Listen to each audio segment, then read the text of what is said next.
Bismillah ar-Rahman ar-Rahim. Assalamu alaikum rahmatullahi wa barakatuh, and welcome to another episode in the series, The Cross Questioned.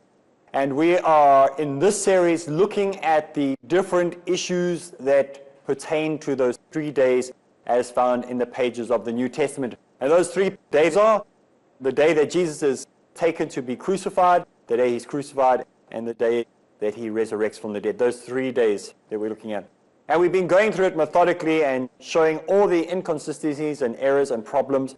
And then we've offered you solutions that are more acceptable, not that we as Muslims agree or believe in this. In fact, we do not. But we are saying there are better theories, there are better explanations of the text than the ones that you are being told. The ones that people are giving you and saying, this is the truth. There are far better explanations that are more credible. But it must be understood that we as Muslims have a text that does not agree with what you find in the pages of the New Testament. In fact, we have a lot of problems with the New Testament. In fact, we have a lot of problems with the entire Bible. We have a lot of problems with many things.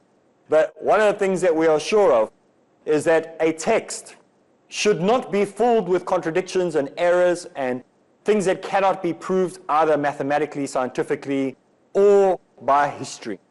And we find that the text that we have been given as evidence or proof of the crucifixion and resurrection of Jesus is filled with countless mistakes and errors and misinterpretations, perhaps not only by the scribes and the writers of the early days, but more so by modern scholars and the clergy today. Now, last week we were looking at the theory that many people say within the Christian circles today. Why would the disciples of the prophet Jesus, peace be upon him, die for a lie if they didn't believe that he was really alive, really crucified, and really resurrected 3 days later? If they didn't believe this, they would never have died for him because they were persecuted because they believed in Jesus Christ. One of the famous things that Christians like to do is play that little persecution card. You see those old Western movies, and you see the man pulling out an ace from his sleeve. That's the ace in the sleeve that the Christians love to do. Whenever you hear them talk about anything, it's about, oh, how we were persecuted when we tried to open up a church in India. How we were persecuted when we tried to open up a mission center in Africa. How we were persecuted in the history of the times past, or how they're persecuted in the future. It's their persecution complex. If you do not persecute a Christian, he will beat himself up so that he can blame someone for persecuting him. They have a persecution complex. And if you don't do it, they will do it to themselves. And so the idea of the die for a lie story is a classic case of the persecution complex that Christianity has tried to use. Look how we suffered because the disciples early believed that Jesus was physically raised from the dead and that the story found in the Bible is true. And so they were terribly killed. They were tortured and suffered. Do you know what this truth is? It never happened. The people that are given by the Christians about who was killed as martyrs, one of the people we can maybe accept was actually killed as a martyr. All the rest, there is absolutely no evidence that they were killed for believing in Jesus as a God or believing in Jesus as a physically raised person that walked around Jerusalem or wherever else you want to put him at that time. So this story is something that we will keep for a future series where we'll deal with that by itself. But today we have a lot of people, they will, when something happens in Egypt, especially Egypt seems to be in the news a lot. The church will say like, we had our church burnt down because the Muslims are persecuting the Christians in Egypt. But the news never records how many mosques have been burnt down, how many Muslims have been attacked. And this is just, again, normal, typical, stereotype media style. We are the designated bad guys. And no matter what, if I sign $1 million check right here, right now, to child welfare, to look after children that have no home, it will make page 20 of the New York Times. But if I steal your mobile phone, it will make page 1. And this is the way the media is. But we're going off track. Let's get back to the text that we're actually looking at. In the text that we are looking at, we have the story of two people, Joseph of Arimathea and Nicodemus. And it's very odd that we hear about these people before the crucifixion takes place, where they are named, and then we hear of them after the resurrection, the same day, when they go and say, please can we take the body of Jesus down and bury him in the grave that we have purchased in that area. That's the end of it. You never hear of these two people again. Why bother putting them into the scene in the first place? But for whatever reason, they were written into the text. The question is, what happened to them? After these people came and asked for the body and sought the body of Jesus and buried it in the garden that belonged to Joseph Arimathea himself, we never see them again. And it makes us wonder what actually took place, what transpired. Was there some type of conspiracy involved? Did they come and visit the grave on that Friday evening or that Saturday? Or did they come on the Sunday? Or neither, or all of the above? We do not have a single reference of what they did after that period of time. They are written out of the text, and it should not surprise us that they were, of course, probably on their way to Galilee or somewhere else to go with this body, this person, whoever it might have been. According to the text, that is. So if we look at the text, it creates more suspicion on the idea that whoever it was that was bound to this tree or bound to the crucifix or bound to the scaffold was not in fact dead but alive. And so these two, being part of the conspiracy, managed to smuggle him off to wherever. Perhaps they went to Egypt. Perhaps they went to India. Who knows where they went? But the interesting thing is that we never hear of them again, which is very odd as far as I'm concerned. Many people will say, well, what's the issue with it? The issue is that they played such a vital role that surely people would want to question them. People would want to have an interrogation with them. The Jews would have wanted to interrogate them. The Greeks, even the Christians of the day, would want to speak to these people and say, what was it like when you came to that grave and you saw that no one was there? What was it like? Nothing. It disappears from the history books. It disappears from the Bible. It disappears from the narrative.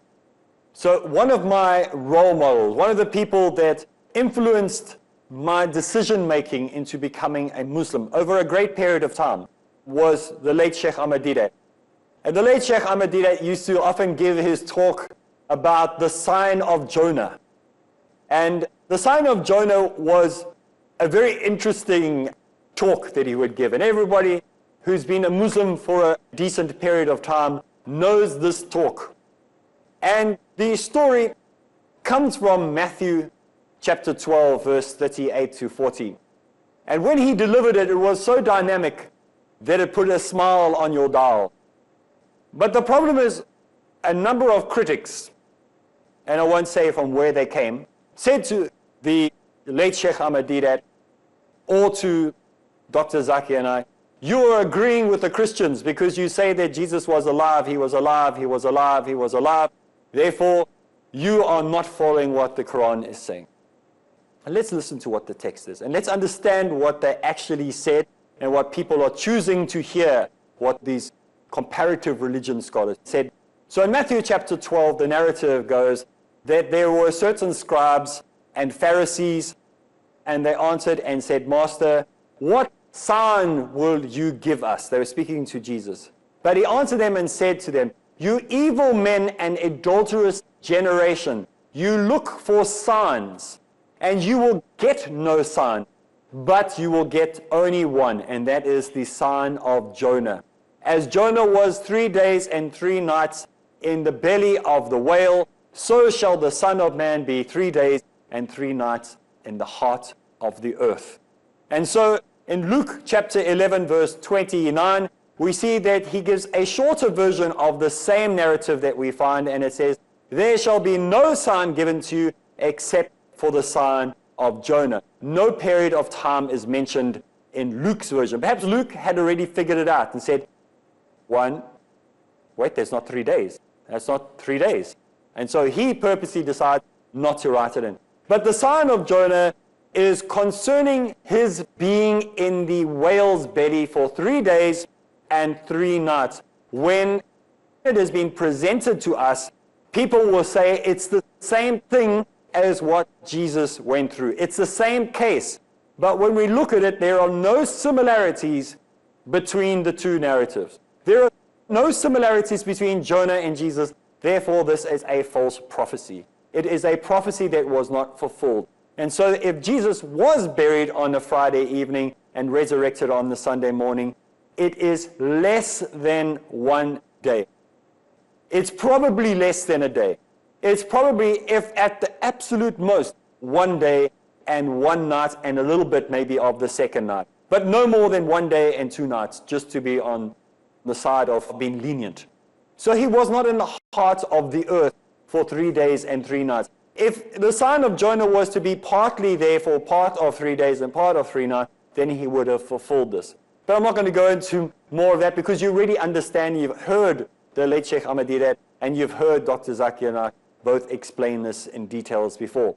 Now, Jonah went into the belly of the whale, as we know, alive and came out alive, and there's no resurrection that ever took place. In fact, according to the earliest of the canonical Gospels of Mark, there shall be no sign given to this generation. With that, he left them. So he doesn't even mention Jonah. Let's take a break. When we get back from the break, we'll continue. Assalamu alaikum rahmatullahi wa barakatuh. Bismillah ar-Rahman ar-Rahim.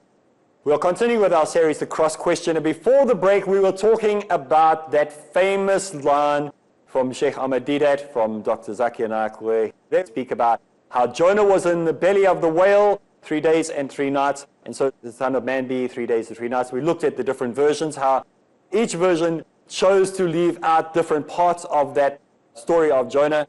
Only one narrative gives it the fact that it will be 3 days and 3 nights. We look at even what Mark says in Mark chapter 8, verse 12 and 13. It says, no sign shall be given to this generation. With that, he left them and moved on. So he doesn't even mention Jonah by the time Mark comes along. So even in the earliest canonical Gospels, so we can see that in the earliest account, they don't mention 3 days and 3 nights at all. So if the earliest one doesn't do it, where did this come from? So we can be sure, absolutely sure, that this was a later introduction into the narrative. It doesn't exist in the earlier text. And if you put it in, it actually works against your case. But like I said, I'm not going to go into more detail of that because greater scholars than I in comparative studies have done a far better job of answering that than I have. So if you haven't watched it, make sure you get that video or order that CD or DVD or whatever it is, whatever technology is available now, get it so you can watch it. It's very, very good. Now, on the story of raising from the dead or 3 days and 3 nights, if Jesus the divine, or for some reason he came out to earth in his human form and he became divine and he came down to planet Earth, and what the Christian says makes sense. Say we agreed with that.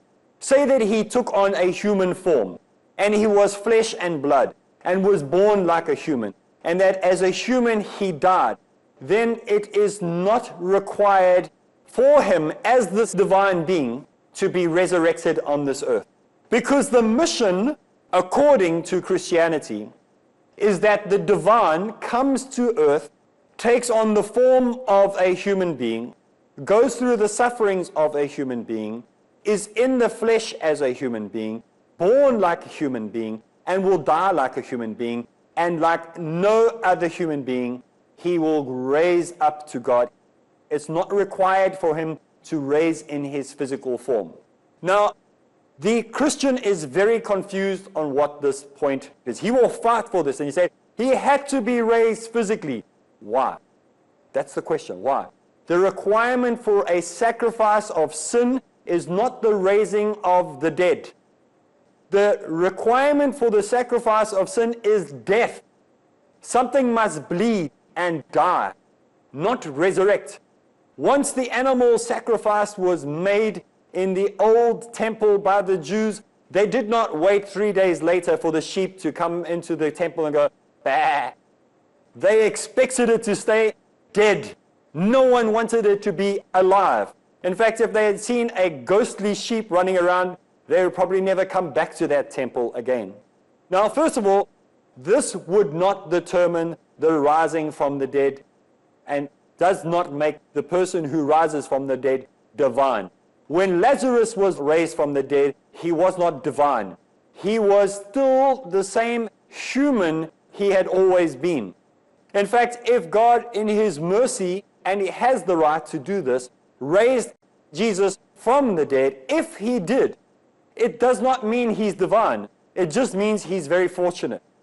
So Lazarus, if we look at the example where Christians often give talks and lectures, and they say Lazarus was an example of how Jesus would be raised from the dead, what happened to Lazarus in the future?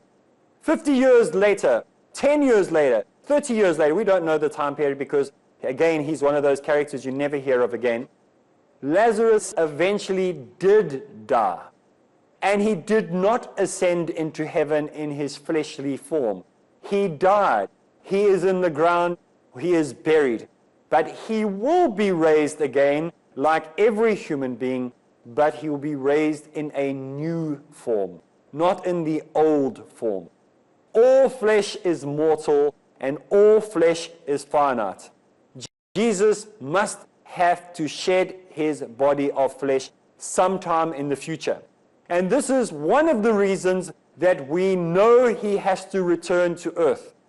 Since people do not get raised in the flesh from the Bible, maybe some people will give references to 2 of the Old Testament stories that we will deal with a bit later. But other than that, people do not get raised in the flesh. The disciples refused to believe that Mary Magdalene had even seen the raised Jesus. When she told them, remember, they said she was talking nonsense.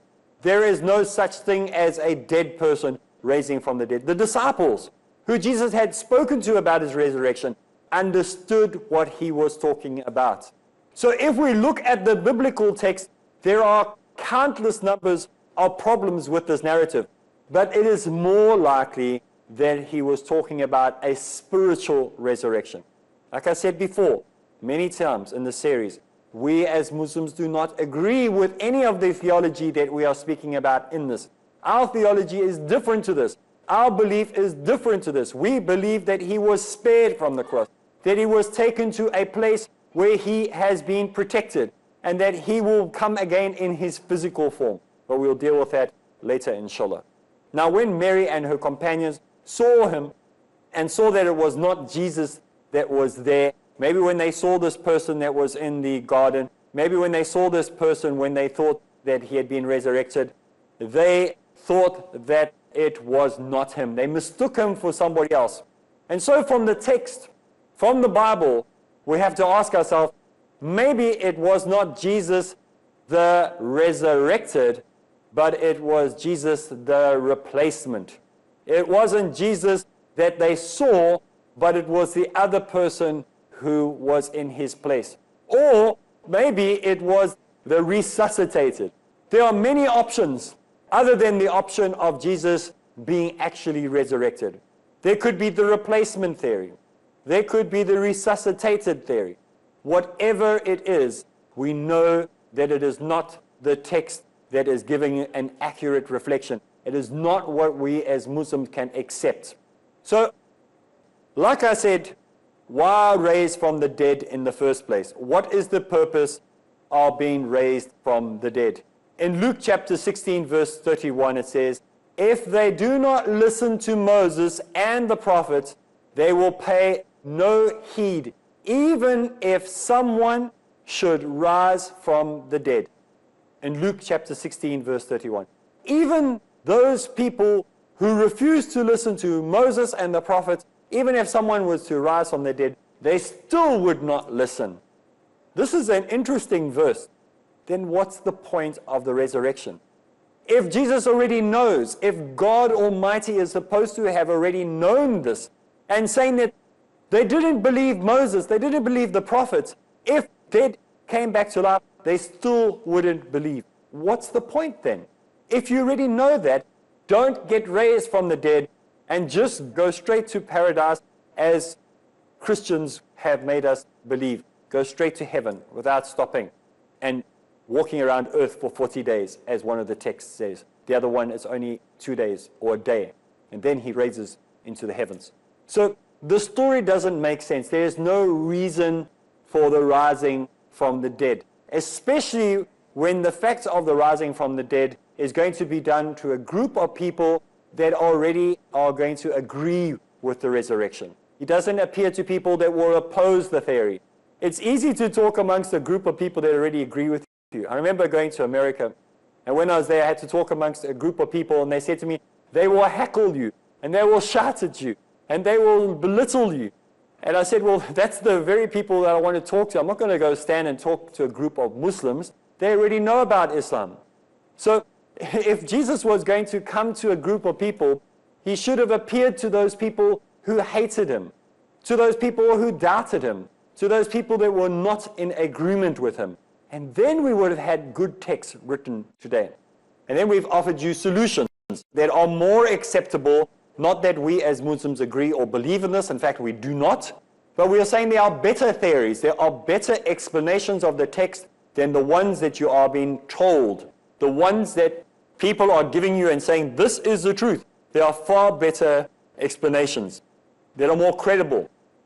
Well, that's all the time we have for the program today. Make sure you join me again next episode, same place. So from me, Areeb Islam, Assalamu alaikum wa rahmatullahi wa barakatuh.